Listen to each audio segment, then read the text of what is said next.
I think in terms of roadblocks, what we've seen across the board, both with male and female founders, is that it's very easy these days to get your seed financing done or your Series seed financing done, and by that I mean raising the first, call it 750 from friends and family, or the first 2 to 2.5 million from kind of seed funds.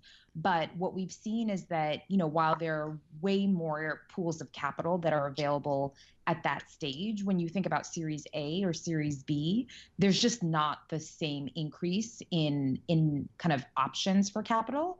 And so what we tend to find is that the metrics and the expectations in terms of growth to raise that Series A, Series B, have just continued to go up over time.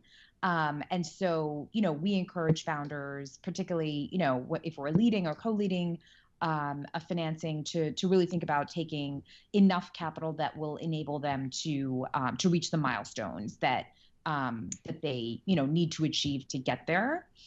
I think in terms of female founders and women of color as well, I think what we've seen is somewhat of a shift in terms of the interest, in terms of investors that are looking at their businesses even one stage later than ours. I think when you look at the success of companies like Stitch Fix, like Zola, like Glossier, I think male investors are recognizing that women consumers are incredibly important, Right. and that you can't ignore them, because these companies have scaled.